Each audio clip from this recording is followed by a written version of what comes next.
सूरदास जी का जीवन चरित्र देख लीजिए। सूरदास जी को भविष्य बताने की विद्या थी, नेत्र नहीं थे उनके पास, लेकिन सूरदास जी जन्मांध नहीं है। कुछ पीड़ा हुई थी जिसके कारण उनके नेत्र की ज्योति चली गई, पर उनको एक दिव्य विद्या थी। सामने आकर के जो बैठ जाता था और जो पूछता था सूरदास जी उसको बता देते थे। पिताजी ने कहा, सूरदास इतनी अच्छी विद्या है तुम्हारे पास, तुम इससे धन क्यों नहीं लेते? मतलब पिताजी, भगवत प्रदत्त विद्या को मैं बेच नहीं सकता, ये मैंने कहीं से सीखी नहीं है, ठाकुर जी की कृपा से मुझे प्राप्त है, मैं इसका विक्रय नहीं करूंगा। बोले विक्रय नहीं करेगा, पूरे दिन घर में पड़ा रहता है, यहाँ पे भीड़ लगी रहती है, 1 रुपया तुम लेते नहीं हो, निकल जाओ घर से। निकल गए घर से। फिर भ्रमण करते हुए जब मथुरा पहुंचे तब विश्राम घाट पर महाप्रभु वल्लभाचार्य जी का जब उन्होंने यश सुना, ध्यान से सुनो, भगवत प्रदत्त विद्या सबके जीवन में होती है। ठाकुर जी कोई ना कोई गुण दे करके सबको भेजते हैं। मेरे अंदर भी है, आपके अंदर भी, यहाँ बैठा कोई व्यक्ति ऐसा नहीं है जिसको भगवत प्रदत्त विद्या ना हो। एक गुण सबको दे के भेजते हैं, पर उस गुण का सदुपयोग हम नहीं कर पाते। कई लोगों को पता चल जाता है कि हमारा कंठ बहुत अच्छा है तो वो लोक रंजन में लग जाते हैं, सबको रिझाने में गा करके। कई लोगों को पता चलता है हमारा रूप बहुत सुंदर है तो वो लोगों को लुभाने में लग जाते हैं। कई लोगों की पाक विद्या अच्छी तो वो लोगों को खिलाने में लग जाते हैं। कई लोगों का नृत्य बहुत अच्छा तो वो लोगों को रिझाने में लग जाते हैं। पता चल जाए कि कोई भगवत प्रदत्त विद्या है या भगवत प्रदत्त गुण हमारे पास है, उससे हरि को रिझाओ, हरि रिझेंगे। सूरदास जी महाराज को लगा कि मैं बिना नेत्रों के लोगों का भविष्य देख लेता हूँ, लोगों की खोई चीज ढूंढ लेता हूँ, लोगों का पास्ट पता है, फ्यूचर पता है, सब कुछ मुझे पता है बिना नेत्रों के, पर इस गुण से मैं संतुष्ट नहीं हूँ। इसी भावना को चित्त में धारण करके श्रीमद् वल्लभाचार्य जी के पास गए, महाप्रभु जी के चरणों में प्रणाम किया तो महाप्रभु जी ने उन पर दृष्टि डाल करके देखा और जैसे ही ब्रह्म संबंध हुआ, जैसे ही गुरु दीक्षा प्रदान की श्री सूरदास जी को, सूरदास जी से कहा, तुमने बहुतों का भविष्य देखा है, तुम पास्ट में जा जा करके सबका देख लेते हो, अब मैंने तुम्हें ब्रह्म संबंध दे दिया है, अब ब्रह्म का पास्ट देखो, ठाकुर जी का जीवन चरित्र देखो। जैसे सूरदास जी ने नेत्र बंद करके चिंतन लगाया, अब किसी जीवात्मा का कोई भविष्य आदि नहीं दिख रहा है या किसी जीवात्मा की पूर्व की स्थिति नहीं दिख रही, अब ठाकुर जी की लीला दिखने लगी उन्हें। और सूरदास जी ने, तब मेरे को सूरदास जी आज इसलिए याद आ रहे हैं, सामने ही बैठे, वहीं ऊपर ही बैठे, और बार बार अपना तंबूरा लेके ऐसे, और ठाकुर जी ऐसे बैठ करके सुन रहे हैं, तो मेरी बार बार दृष्टि पड़ती है, इसलिए बार बार सूरदास जी स्मृति में आ रहे हैं, लेकिन भाव की पुष्टि हो रही है इसलिए मैं बोल रहा हूँ। और सामने ही जब बैठे हैं, और कोई यहाँ शंकराचार्य जी भी बैठे हैं, ऋषि अत्रि भी बैठे हैं, वशिष्ठ जी भी बैठे हैं, पर हम वैष्णवों की ध्वजा लेकर के भक्ति के आगे यही चल रहे हैं। जैसे ही ब्रह्म संबंध हुआ, पहला पद सूरदास जी ने कौन सा कहा, इतना सुंदर पद, बस मुझे मिल जाए। और वो पद ऐसा है कि श्री राधा रानी पहली बार नंद भवन आई हैं और सूरदास जी को दिख रहा है विश्राम घाट पे बैठ करके। वल्लभाचार्य जी कह रहे हैं, कहाँ दिख रहे है, गाओ। सूरदास जी सबका भविष्य देखने वाले आज पहली बार यमुना जी के तट पर बैठ करके कह रहे हैं, हे गुरुवर, जो दिख रहा है वो गा रहा हूं। क्या? यशोदा मैया कुंवरी सवारती, प्यारी यशोदा मैया जय जय। सो दिख रहा है कि नंद भवन में ठाकुर जी मैया ते लड़ रहे हैं। अच्छा, कहा कह रहे हैं? बोले, यूं कह रहे हैं, मेरा ब्याह कराओ, मैं ब्याह करूंगा मैया, मैं चोरी चकारी और सबरो उदम छोड़ दूंगा, मेरा ब्याह करो।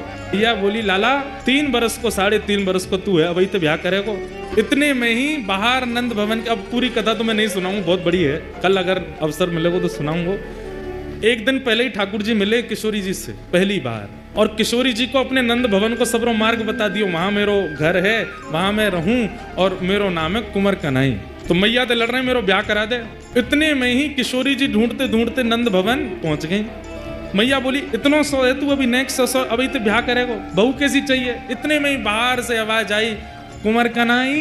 किशोरी जी पधारी हैं, ठाकुर जी के कान खड़े, मैया सुन देख कौन बोल रहा है, कुंवर कन्हई। मैया बोली, जी कौन? जी तो कोई लाली बोल रही। मैया, लाली ना, बहू है, चाहे रही अपने आप ही आ गई है। श्रीमद् वल्लभाचार्य जी सन्मुख बैठे हैं और सूरदास जी, एक आचार्य की कृपा हो गई और अपने भगवत प्राप्त गुण से ठाकुर जी की द्वापर की लीला देखने लगे और देख करके गाने लगे।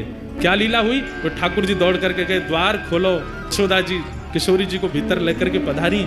अरे लाली, कौन की लाली है तू? किशोरी जी संकोच में खड़ी हैं, ठाकुर जी को देख रही हैं। ठाकुर जी कह रहे हैं, बताओ कौन की लाली हो? किशोरी जी कुछ नहीं बोली। तो ठाकुर जी, मैया जो ब्रजभान गोप की लाली है। अच्छा, बरसाने वाले ब्रजभान गोप? किशोरी जी कुछ नहीं बोले। अच्छा, तेरो गांव कौन सा है? मैया बरसाने गांव में रहे। रावल गाम की है। अच्छा, तेरी मैया को नाम तो मुँह कछु ऐसो याद है, वो याद नहीं आ रहा है। ठाकुर जी बोलो कीर्ति मैया, तो ते पूछ रही हूँ मैं, तू काय को बता रहा है? या ते पूछ रही हूँ या बता दे। खेलन के मिस पर राधिका नंद भवन में आई हो। क्रम जो चंद्रदास जी का चल रहा है वो चलेगा, अभी भाव आयो है। सूरदास जी महिते कह रहे हैं सुनाओ। किशोरी जी आ गई हैं, माता जी पूछ रही हैं, पर ठाकुर जी सबरो उत्तर दे रहे हैं। ठाकुर जी को पकड़ के मैया बोली, अरे इतनी देर से तू बोल लो, तू कब मिलो जाते, कहाँ मिलो? अब किशोरी छोड़ दें, ठाकुर जी पकड़ लिए। हाँ, तो ठाकुर जी कहा क्या उत्तर दे रहे हैं? कितने भोले हैं हमारे लाल जी। जमुना तीर कलही में भूलो, जमुना तीर कलही में भूलो, बाह पकड़ ले आई हो, बाह पकड़ ले आई हो। ठाकुर जी कह रहे हैं मैया कल जमुना जी पे घूमते घूमते मैं नंद भवन को रास्ता भूल गए हो।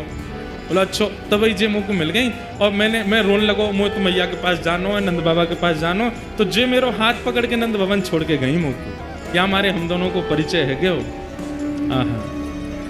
आवत इहाँ तो ही सकुचत, आवत इहाँ तो ही मैं दे सो ही बुलाई हो, मैं दे सो ही बुलाई हो। भैया तो ये देख के डर गई है, या हमारे इनके बहाने मैं बोल रहा हूँ मैया। मैया एक बात कहनी, बोले कहा कान में ही कहूँगा। मैया ने अपना कान नीचे किया, ठाकुर जी बोले यही तो ब्याह कराए तो मैया, यही तो मेरा ब्याह कराए तो यही बढ़िया है।